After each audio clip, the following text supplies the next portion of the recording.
So hey everyone, this side Tanisha and welcome to my channel bloom in grace. So last video में जैसा कि आपने देखा होगा, उसमें मैंने अपनी एनडीए की जर्नी शेयर करी थी, जिसमें मैंने बताया था कि किस तरीके से मैंने पढ़ाई करी और एनडीए का एग्ज़ाम बिना कोचिंग के क्लियर करा। But unfortunately I wasn't able to make it through the SSB और मुझे ड्रॉप भी नहीं लेना था, तो उसी साल मैंने अपनी जेईई की बेसिस पर मैकेनिकल इंजीनियरिंग में एनरोल करवाया। So here are some of the tips which I want to give you that I wish I knew before entering into the college. So let's get started. The very first thing that I wanted to share is very basic. College की timing होती है ना, वो 9 to 5 होती है और 9 to 5 for a person who is just getting out of the high school is very hectic. और मेरे लिए तो ये चीज़ बहुत ज़्यादा हैक्टिक थी, because I never like going to school due to its time table, क्योंकि मेरा जो स्कूल था वो 8 to 10 और 8 to 3 होया करता था। लेकिन और मैं उस समय में बहुत ज़्यादा थक जाती थी। तो सोचो, जब मेरा 8 to 3 कॉलेज था, मैं उस समय इतना थक जाती थी, 9 to 5 में तो मेरी हालत क्या ही हो रही होगी। तो वही कि you have to be self prepared before entering into the college. और ये चीज़ आपको एक्सेप्ट कर लेनी है कि टाइमिंग जो है कॉलेज की वो ज़्यादा ही होने वाली है। और फर्स्ट ईयर में तो it is mandatory to attend college, मतलब बाकी भी होता है, पर फर्स्ट ईयर में बहुत ज़्यादा स्ट्रिक्टनेस होती है, तो ये थोड़ा सा हेक्टिक हो जाता है। फिर द सेकंड थिंग जो मैं शेयर करना चाहती हूँ वो ये है कि कॉलेज में जब आप जाते हो तो आप बहुत सारे लोगों से मिलते हो, लेकिन हर कोई जो इंसान होता है वो आपकी वाइब्स मैच नहीं कर सकता। और मेरे साथ तो इनिशियली ऐसा होता है कि अगर मेरे से कोई मीठी मीठी बातें कर ले और अच्छे से बातें कर ले, तो मुझे लगता है कि यही मेरी फ्रेंड रहेगी, मतलब पूरे 4 सालों तक यही मेरी फ्रेंड रहेगी।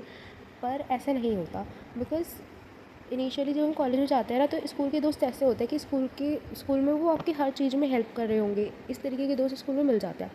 पर इस तरीके के दोस्त कॉलेज में मिलना इज़ वेरी रेयर। और मुझे ऐसा लगता है कि इंजीनियरिंग कॉलेज में मिलना भी कह सकते हैं रेयर होता है।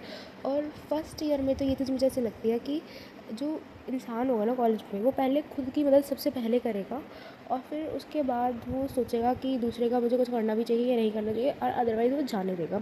स्टूडेंट्स होते हैं ना, वो अपने बेनिफिट्स के लिए सारे काम करते हैं। तो ऐसा कुछ बहुत गहरी दोस्ती वाला इंसान कॉलेज में मिलना is very rare, and if you can find it is very much good for you.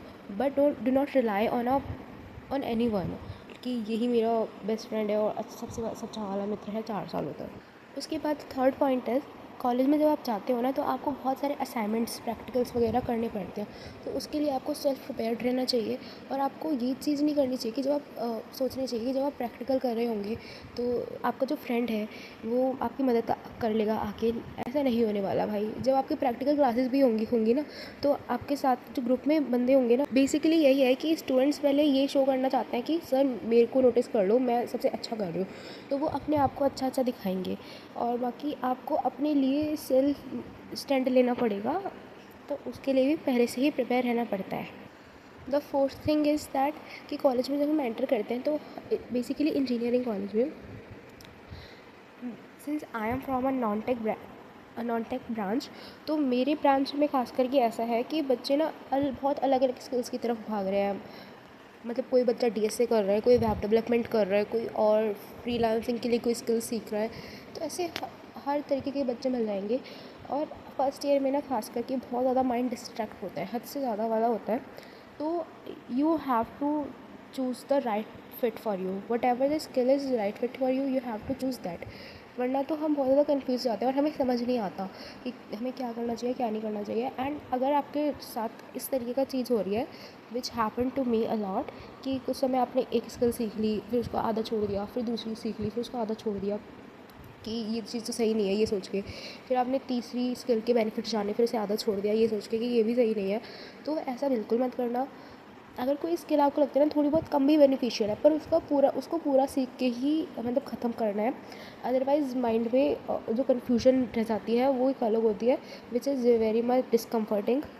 And another thing is that कि लोगों को देखकर अपने डिसीजन को कभी चेंज नहीं करना, क्योंकि कॉलेज में आके आपको इन्फ्लुएंस करने वाले बहुत मिल जाएंगे। सम ऑफ़ योर फ्रेंड में माइट से कि यार इसमें स्कोप नहीं है, यहाँ जाओ। मैंने एक सीनियर से बात करी थी, और सीनियर को सुनकर जो लोग अपना माइंड चेंज करने लगते हैं, डिस्ट्रैक्ट होने लगते हैं, ऐसे तो बहुत सारे होंगे।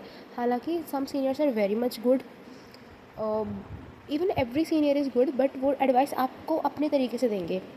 ओके। और बच्चों के पास जो आते हैं वो हर एक बच्चे के एक भी एडवाइस होगी, कॉलेज में 60 बच्चे तो आपको 60 एडवाइसेस मिल जाएंगी और हर कोई उसे अपने तरीके से प्रेजेंट करेगा कि दीदी ने ये बोला था, ये चीज़ अच्छी है तो ये मत कर, तू वो कर ले, इससे बेटर तो वो कर ले। फिर आप सोचोगे कि हाँ यार, कहीं मैं गलत चीज़ तो नहीं सीख रही।